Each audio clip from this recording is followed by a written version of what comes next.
Hi guys, today I'm here to do a demo and wear test of a brand new foundation, contour stick, and highlighter. I'm going to be showing you application, flash photo test, before and after, how it all wears throughout the day. This brand is actually quite new. You may not have heard anything about it because it's super underground, indie. They actually had a launch party the other night. I tried to find some information about it on Instagram stories. Couldn't find a thing about it. The brand is called Fenty Beauty.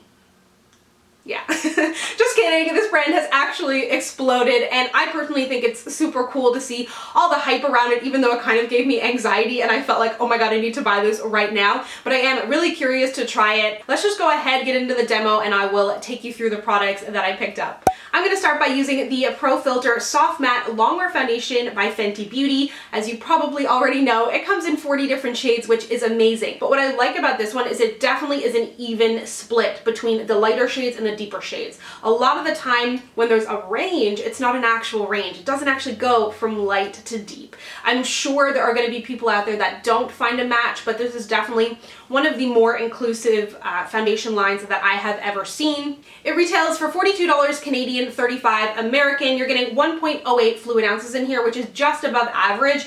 In an average foundation, you're getting 1 fluid ounce, so that's a nice amount of product in here. You have a frosted glass bottle with a pump, which is always really exciting to see, and it claims to be good for all skin types, have a matte finish and a medium coverage. So I have brought you in to show you application. I've used a mattifying primer on this half of my face just to see if it makes any difference. I do have quite oily skin. I'm wearing the shade 330 today, which is kind of on the mid-upper range of the shades that are available. I'm about an NC42, NC43 at MAC, and I'm pretty sure, if I saw correctly, Rihanna also wears shade 330. I'm going to be applying it with a damp beauty blender. I hope this doesn't get any darker. They said in store that it might oxidize. It might have a bit of a slight scent, but nothing overpowering. Definitely has a really warm undertone. But one thing I want to say just regarding the shade ranges and stuff, when I was in store at Sephora purchasing this, basically everybody there was a woman of color of some sort, like of some part of that spectrum. And I just think that that is so important because so many brands don't come out with deeper shades because they say that the market is not there. It is clear that the market is there. This is one of the biggest launches I have ever seen. I look really orange, but we'll fix it. And the deeper shades of the foundation actually sold out while I was in store, which is something I've never seen, while the YSL stand was there with their brand new foundation that I was curious to try. I was actually going to get a sample, and their new launch, although it has a pretty big range, the deep shades are barely included. And on top of that, on their display, I've seen at 2 Sephora's now, it only goes to like a medium beige. So they're not even stocking the deeper shades for me to even try and figure out what my shade is.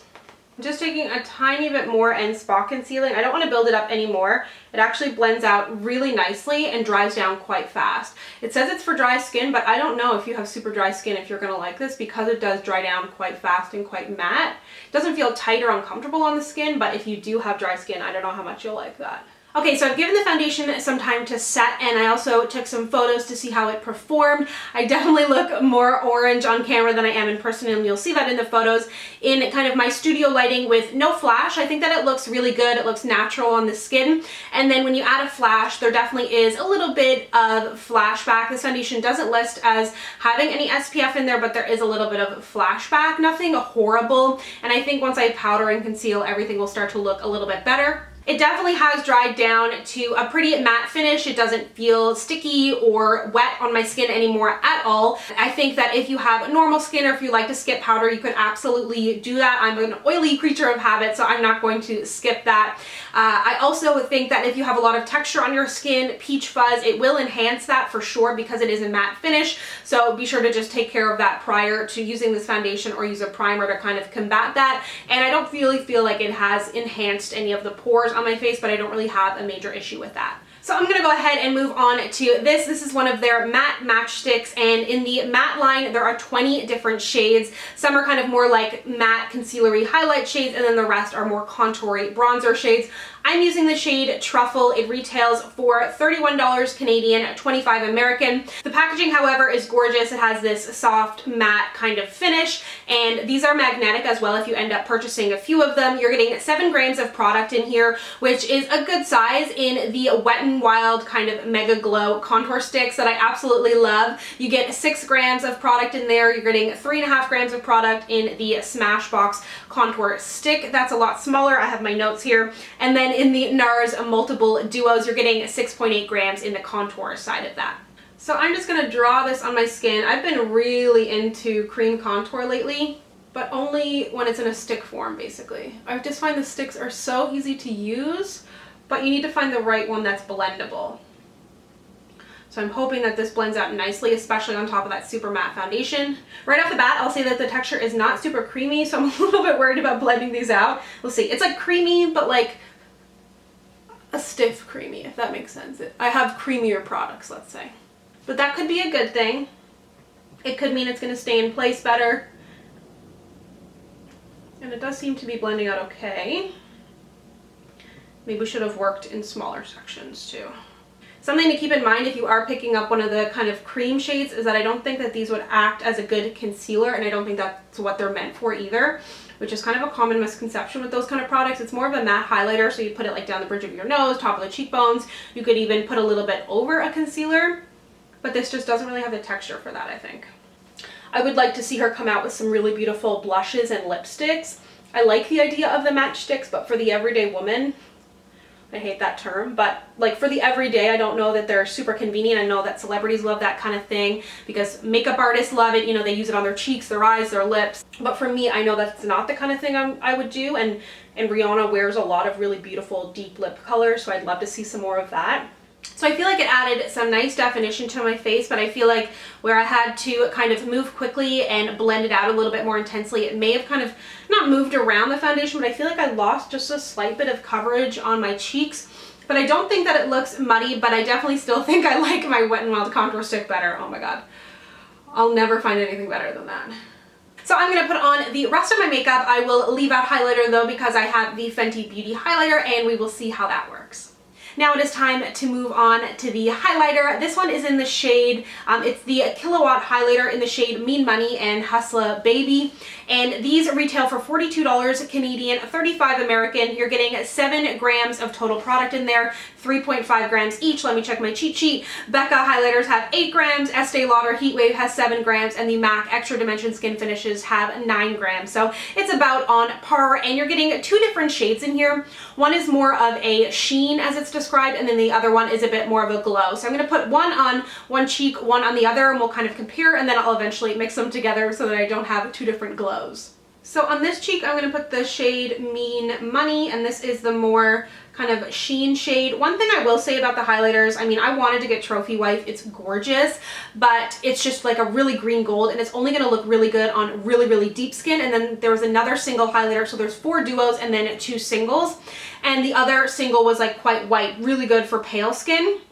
This has a beautiful sheen, by the way. Really nice, no glitter. But what I noticed about the duos is this is a little bit lighter than what I would normally go for in a highlighter, and I felt like there was just no kind of regular gold. And by no means do I need another regular gold highlighter, but I felt like there was one kind of a pink shade, one kind of a copper shade, a light champagne, but there was nothing kind of mid-range. So I would have liked to have seen that, but this does look quite pretty. And then on this side, we're going to use Hustla Baby, Hustla with a $S.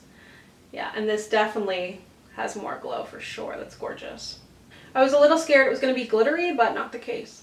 So I have now matched up my glow. I'm really, really happy with the way that this looks. At first, I was a little bit disappointed in the highlighter shade range, and I do still think that there should be a more medium gold in there for more medium skin tones like myself, but I do love the way that this looks, and I love that you get that sheen option, which is a really true natural glow, and then you get the more glowy, showy option as well. The foundation feels great on my face, feels nice and matte. I feel like it's going to hold up really nicely, so hopefully it does. As for the matchstick, I'm not totally sure, so I'll have to report back at the the end of the day. I'll also do a midday check-in in natural light. Okay, it is time for a midday check-in. I think that it looks really good. As you can see in natural light, definitely not as orange as it was before. Here is Roux. She rarely gets an appearance in my videos anymore. But I think that it looks really good. I've had it on for about 6 hours now. My oil started to come through after about 2 hours. Definitely has a little bit of a different color than my body, but nothing that's horrible, although I still think I could go a shade down, and I might because I do really like the way that this wore. Highlight is still in place, and I don't really think I like that matchstick thing, but I will check back with you in a few hours at the end of the night. It's now the end of the day for me, and obviously I'm looking a little bit shiny, so I'm going to just blot and give you my final thoughts. I did not blot at all throughout the day. On the average day, with just about any foundation I wear, I blot, but I just kind of want to like put this foundation truly to the test and see how it holds up. I do feel like it broke apart on my skin just slightly here in this section, and I do have kind of like lines on my nose from wearing sunglasses. I feel like maybe if I had blotted, that could have been prevented because I wouldn't have had oil on my skin, but I do want to see how it blots in a powder as well. I will say that the highlighter looks amazing and is still totally in place, but I do think I kind of screwed myself by applying that matchstick too late in the game once the foundation had totally set. So now that I have powdered and blotted my skin, I think that the foundation looks really good. If I wasn't getting ready to turn in for the night and just kind of chill out, I would continue to wear it for sure. I do like this foundation. I think I'm going to exchange it for a shade lighter, probably 310. I think that's the next one down that has the warm undertones. If you have normal to combination skin, I think you'll really like this. If you have oily skin, you may need to use a blotting powder or a blotting paper throughout the day. I know that would have really helped me. And if you have dry skin, more mature skin, textured skin, I don't think you're going to like this because of the matte finish. It is going to kind of settle into any fine lines or texture on your skin. As for the matchstick, I think I'm going to return it. Not that it's bad. I mean, I could have probably worked with it a little bit faster in smaller sections, maybe sprayed my face with something like a Fix Plus or the Tarte Radiant spray to help move things along. That's what I do a lot of the time, but I didn't really want to like compromise the wear test. But to me, my Wet n Wild stick is just as good, if not better, and that costs $4. The highlight, however, was amazing. I will definitely be holding on to that. That is the standout item to me. Not only does it have a beautiful finish, you get those two options, the sheen and the glow, and it lasts really well on the skin, even though my skin was oily. So overall, I really like this collection. As I mentioned, it just doesn't feel like a crappy celebrity threw their name on it and just kind of put it out there to make millions and millions of dollars. Kim, I'm looking at you. But overall, I do like this collection, and I'm excited to see what's going to come out next. I know your feed was probably full of Fenty beauty reviews, so I appreciate you taking the time to watch mine. If you'd like to connect with me, you can find me on Instagram, Twitter, and Snapchat at SamanthaJaneYT. If you're picking anything up from the collection, let me know what it is down below, and I'll see you guys next time. Bye!